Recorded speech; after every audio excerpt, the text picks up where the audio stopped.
Excellent study point के YouTube channel पर आप सभी विद्यार्थियों का स्वागत करते हैं।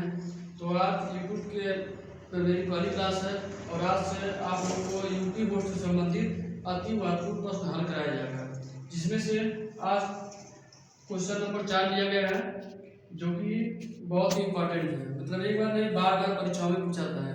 तो क्वेश्चन नंबर 1 पाते हैं, यदि सेक थीटा बराबर 2 तो थीटा का मान क्या होगा। इसका मतलब कि सेक के केस में किसका मान 2 होता है। तो चेक करेंगे ऑप्शन को। अब यहाँ लिखा गया 30, मतलब सेक 30 अंश। तो सेक 30 अंश का मान होता है 2/3। तो ये उत्तर होगा नहीं, क्योंकि यहाँ 2 लाना है। नेक्स्ट जो ऑप्शन उस पर चेक करते हैं, सेक 45 अंश। तो सेक 45 अंश का जो मान होता है वो कर्डिन 2 होता है। तो ये भी नहीं होगा, क्योंकि यहाँ 2 लाना है। उसके बाद अगला जो ऑप्शन उसको चेक करेंगे, 60 अंश। तो सेक 60 अंश का मान क्या होता है 2। सेक 60 अंश का मान क्या होता है 2।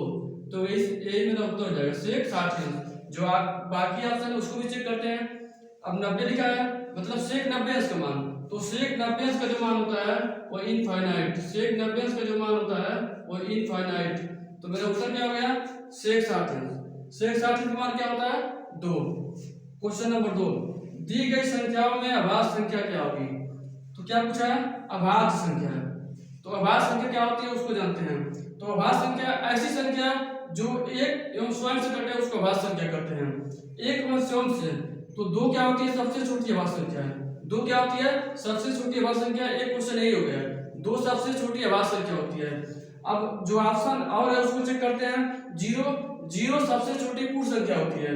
0 क्या होती है, सबसे छोटी पूर्ण संख्या। 1 क्या होता है, सबसे छोटी प्राकृतिक संख्या।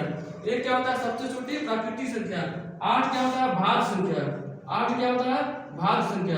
तो भाज्य संख्या क्या होता है, ऐसा संख्या जो एक स्वयं तथा किसी तीसरे संख्या से कट जाए उसको भाज्य संख्या कहते हैं। जैसे 8, अब 8 2 से भी कट जाएगा, 8 से भी कट जाएगा, 8 4 से भी कट जाएगा।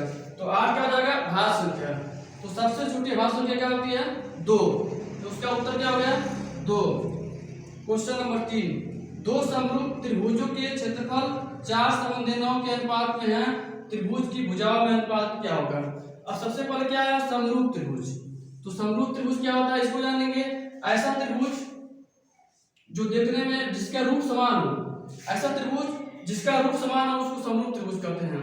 लंबाई उससे बड़ा भी हो सकता है, लेकिन देखने में समान होना चाहिए, मतलब रूप में समान। अगर ये त्रिभुज है तो ये क्या होना है, त्रिभुज। तो 2 समरूप त्रिभुज मतलब ऐसा त्रिभुज जिसके रूप समान हो उसको समरूप त्रिभुज कहते हैं। अब देखिए, समरूप त्रिभुजों के क्षेत्रफल 4 समबाहु 9 के अनुपात में है, तो भुजाओं का अनुपात क्या होगा। तो देखिए, अगर कभी भी क्षेत्रफल का अनुपात देकर भुजा का अनुपात पूछेगा, तो जो क्षेत्रफल दिया है, जो क्षेत्रफल का अनुपात दिया 4 समबाहु 9, इसका क्या लेना है, वर्गमूल। वर्गमूल मतलब 4 समबाहु 9 का वर्गमूल लेना है। तो वर्गमूल लेंगे तो मतलब 4 किसका वर्ग होता है, 2 का। 9 किसका वर्ग होता है, 3 का।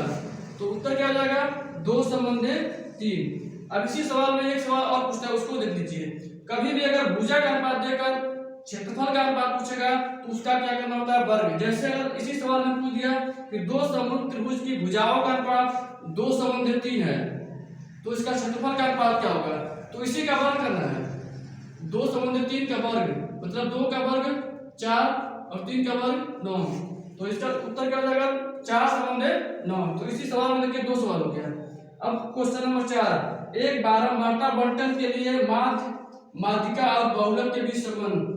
अभी जो क्वेश्चन वेरी इंपॉर्टेंट, मतलब परीक्षा में डायरेक्ट यही पूछता है कि बहुलक बराबर क्या होता है। ऑप्शन में दे देगा, उसको आपको ढूंढना है। तो बहुलक बराबर क्या होता है, 3 माध्यिका माइनस 2 माध्य। ये तो सूत्र हो गया। अब इस पर सवाल आता है।